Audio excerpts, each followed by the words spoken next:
Shri M V Govindan, ഈ പറഞ്ഞ പോലെ എല്ലാത്തിനും പിറകിൽ സാമ്രാജ്യത്വത്തിൻ്റെ കരങ്ങൾ കാണുക, അല്ലെങ്കിൽ എല്ലാം സാമ്രാജ്യത്വ ഇടപെടലായി വ്യാഖ്യാനിക്കുക, ഇത് ഒരുതരം ഒളിച്ചോട്ടമോ അല്ലെങ്കിൽ വിവരങ്ങളിൽ നിന്ന് സ്വയം മാറി നിൽക്കലോ ആയി വ്യാഖ്യാനിക്കപ്പെടില്ലേ? പ്രത്യേകിച്ച് എല്ലാറ്റിനെയും ഇവിടെ കേരളത്തിൽ നടക്കുന്ന ആദിവാസി ഭൂസമരങ്ങളെ അല്ലെങ്കിൽ ജാർഖണ്ഡിൽ നടക്കുന്ന ആദിവാസി സമരങ്ങളെ ഒക്കെ അതിന് പിന്നിൽ അവരുടെ ആവശ്യങ്ങളല്ല, മറിച്ച് പുറത്തു നിന്നുള്ളവരുടെ പ്രേരണയാണ് എന്ന് വ്യാഖ്യാനിക്കുന്നതിൽ അതിലൊരു ഒളിച്ചോട്ടമില്ലേ? അല്ല, ഞാൻ ആദ്യം വിശദീകരിച്ചു.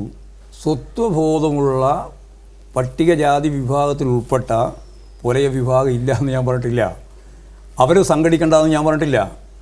അതാണ് ഇവരൊക്കെ ചെയ്തുകൊണ്ടിരിക്കുന്ന ഏറ്റവും പ്രധാനപ്പെട്ട ഈ പുകമുറ സൃഷ്ടിച്ചുകൊണ്ട് മാർക്സിസ്റ്റുകാർക്ക് ഇതിലൊന്നും കാര്യമില്ല എന്ന് പറഞ്ഞു വെക്കാൻ വേണ്ടി ഒരു ശ്രമം നടത്തിക്കൊണ്ടിരിക്കുന്നത്. അതിനോടൊന്നും എനിക്ക് യോജിപ്പില്ല.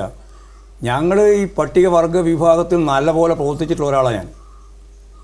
നിങ്ങളൊക്കെ ഇപ്പോൾ പറഞ്ഞുകൊണ്ടിരിക്കുന്നല്ലോ, സ്വന്തം പറയാൻ അവർക്ക് തയ്യാറായിട്ടുണ്ട്, അതുകൊണ്ടാണ് അങ്ങനെയായി എങ്ങനെയായതെന്ന് ഒന്നുമില്ല. അവർ നല്ല നിലയിൽ അവരുടെ ആവശ്യങ്ങൾക്ക് അവർ ബോധ്യം വന്നിട്ടുണ്ട്. കാർഷിക സംസ്കൃതി ഇല്ലാതെ ജനവിഭാഗമായിരുന്നു പട്ടികവർഗം. പട്ടികജാതി പിന്നെയും കാർഷിക സംസ്കൃതിയിലുണ്ട്. കുടിയാനെന്ന രീതിയിലും പ്രത്യേകിച്ച് പട്ടിക ജാതി വിഭാഗങ്ങൾ കൃഷിക്കാരുടെ ജോലി ചെയ്യുന്ന കർഷക തൊഴിലാളി എന്ന രീതിയിലും കാർഷിക സംസ്കൃതിയുണ്ട്. എന്നാൽ ഇവിടുത്തെ പട്ടികവർഗ വിഭാഗം യഥാർത്ഥത്തിൽ കാർഷിക സംസ്കൃതിയിൽ ഉണ്ടായിരുന്നില്ല. പ്രത്യേകിച്ച് പണിയ വിഭാഗം ഉൾപ്പെടെയുള്ള വളരെ പിന്നണിയിൽ കിടക്കുന്ന ജനവിഭാഗം. അവരും അതുപോലെ തന്നെ കുറിച്യർ, ഇപ്പോൾ കണ്ണൂർ ജില്ലയിലെ കുറിച്യർ, വയനാട്ടിലെ കുറിച്യർ എന്ന് പറയുന്നത് വളരെ ആത്മാഭിമാനമുള്ള ഒരു വിഭാഗമാണ് പട്ടികവർഗ വിഭാഗത്തിൽ. ഇവിടെ പഴശ്ശി രാജാവിൻ്റെ പടയാളികളായിട്ട് അതിൻ്റെ തലവനായിട്ട് ഒക്കെ ഉണ്ടായിരുന്ന ആളുകളെ പറ്റിയെല്ലാം ആവേശം കൊള്ളുന്ന ഏറ്റവും പ്രധാനപ്പെട്ട വിഭാഗമാണ്. അവിടെ പോയാൽ അവർക്ക് അയിത്താണ്. പട്ടികവർഗ വിഭാഗത്തിൽ തന്നെ പെട്ടിട്ടുള്ള, ഞാൻ നേരത്തെ പറഞ്ഞ ഈ പണിയ വിഭാഗം അവിടുത്തെ ആ വീട്ടിലേക്ക് കയറിയില്ല.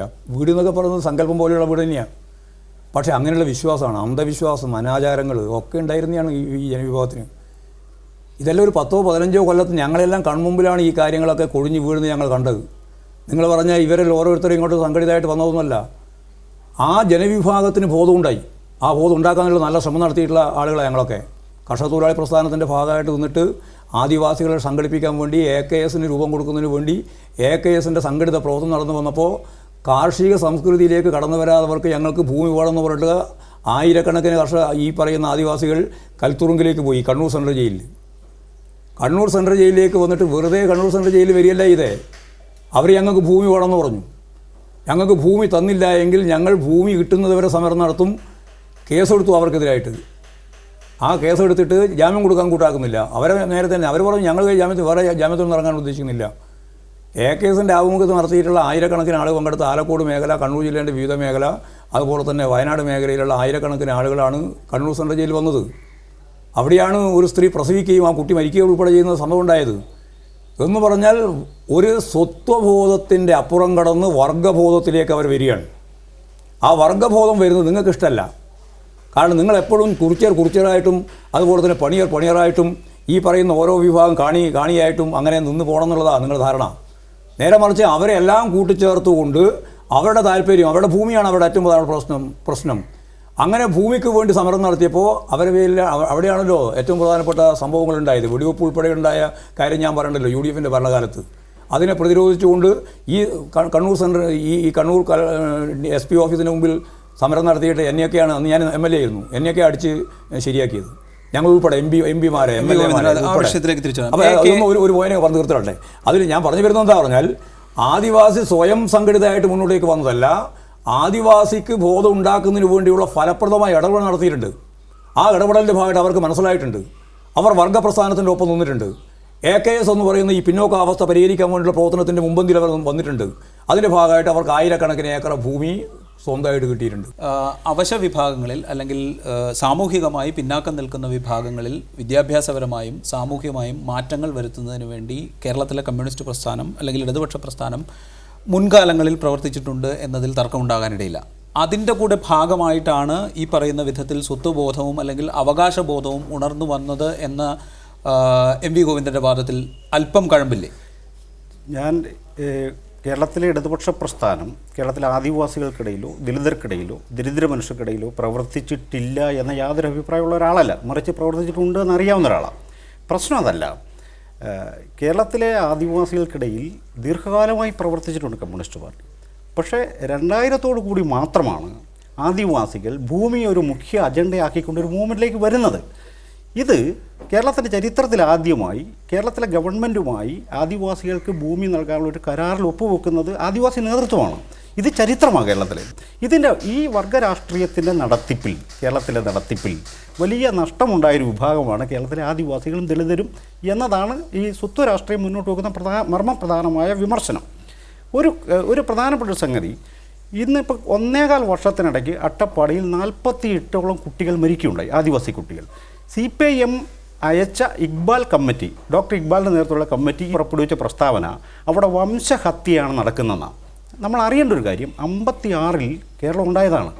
ഈ 50 വർഷത്തിന് ശേഷവും കേരളത്തിലെ ആദിവാസികൾ ജനോസൈഡിനെ, വംശഹത്യയെ നേരിടുന്ന സാഹചര്യത്തിന് ആരാണ് ഉത്തരവാദി? നമ്മളത് സ്വയം വിമർശനപരമായി കേരളം എടുക്കേണ്ട ഒരു കാര്യമായിട്ടാണ് ഞാൻ കാണുന്നത്. അതല്ലാതെ ഏതെങ്കിലും രാഷ്ട്രീയ പാർട്ടിയെ കുറ്റപ്പെടുത്തി സ്വയം വിമർശനമായി കേരളീയ സമൂഹവും കേരളത്തിലെ രാഷ്ട്രീയ പാർട്ടികളും കേരളത്തിലെ ഭരണാധികാരികളും എടുക്കേണ്ട ഒരു കാര്യമാണത്. ഇതിൻ്റെ മറുപുറമെന്നോണമാണ് സ്വാഭാവികമായും ആദിവാസികൾക്കിടയിൽ സ്വത്വ ബോധത്തിൻ്റെ അടിസ്ഥാനത്തിലുള്ള മൂവ്മെൻറ്റ് ഉയർന്നു വരികയും അവരുടെ പ്രശ്നം പരിഹരിക്കാൻ അവർ ഒരു മുൻകൈയിലേക്ക് വരികയും ചെയ്യും. അതിനെ പ്രോത്സാഹിപ്പിക്കപ്പെടേണ്ടതാണ്. അത് പുതിയ രാഷ്ട്രീയമാണെന്നാണ് ഞാൻ പറയുന്നത്.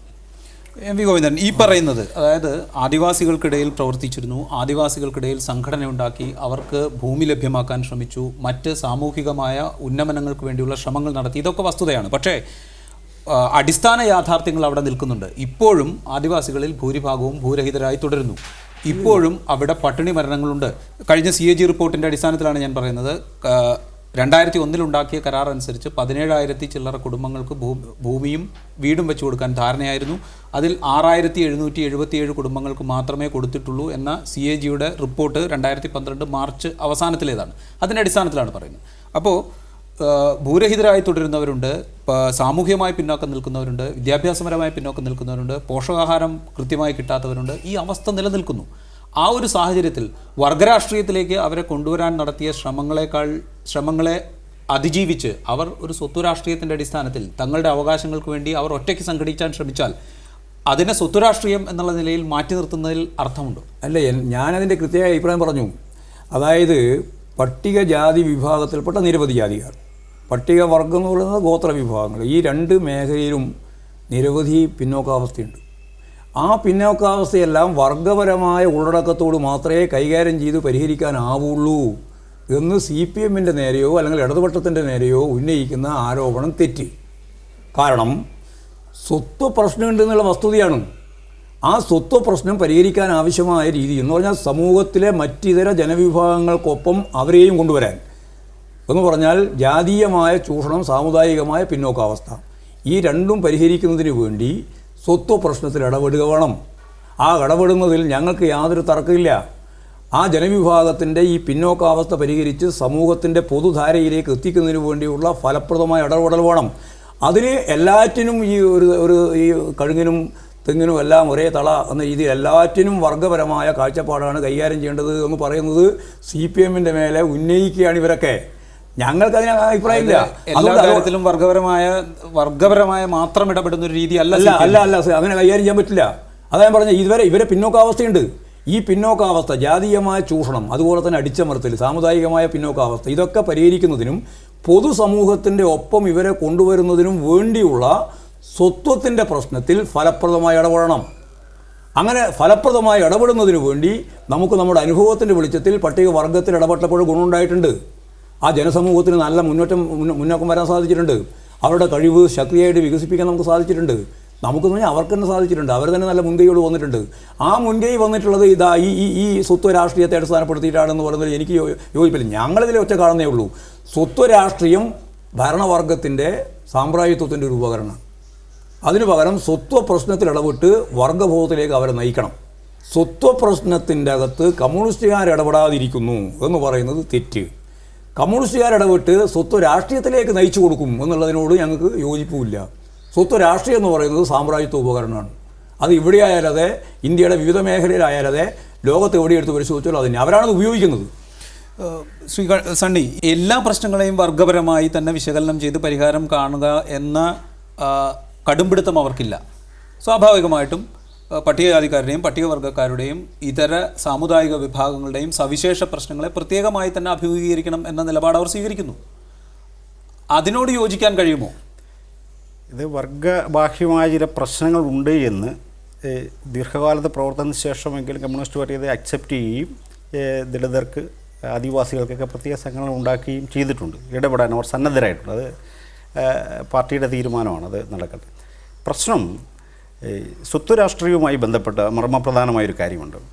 കേരളത്തിലെ ആദിവാസികൾ, ഞങ്ങൾ ആദിവാസികളെന്ന് സ്വയം പ്രഖ്യാപിക്കുമ്പോൾ അനാദിവാസികളോട്, ആദിവാസികളല്ലാത്ത വിഭാഗങ്ങളോട് അവർ പുതിയൊരു ഡയലോഗിനാണ്, പുതിയൊരു സംവാദത്തിനാണ് തയ്യാറാകുന്നത്. ഞങ്ങളുടെ ഈ ജീവിതാവസ്ഥയുടെ കാരണമെന്ത് എന്ന മർമ്മപ്രധാനമായ ക്വസ്റ്റ്യനാണ് അവർ ഉന്നയിക്കുന്നത്. ഇവിടെ കുറേ സമുദായങ്ങൾ ദരിദ്രരാണെന്ന് വെറുതെ പറഞ്ഞിട്ട് കാര്യമില്ല. അതിൻ്റെ ഒരു മറുപുറം മറ്റ് ചില സമുദായങ്ങൾ സമ്പന്നരും സംഘടിതരുമാണെന്നാണ്.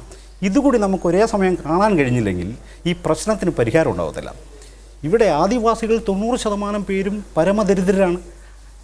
ദലിതരിൽ 80% പേരും പരമദരിദ്രർ എന്ന് പറഞ്ഞാൽ അർത്ഥം കേരളത്തിലെ വിവിധ സമുദായങ്ങൾ, ചില സമുദായങ്ങൾ കൂടുതൽ സമ്പന്നരും ഈ വിഭവങ്ങൾ കൈവശം വയ്ക്കുന്നവരുമാണെന്നുള്ള ഈ ഒരു ബാലൻസ്, സാമുദായികമായ ഈ ഒരു ബാലൻസ് ഒരിക്കലും കമ്മ്യൂണിസ്റ്റ് പാർട്ടിയെ പോലെ ഒരു പാർട്ടിക്ക് ടേക്കപ്പ് ചെയ്യാൻ കഴിയില്ല.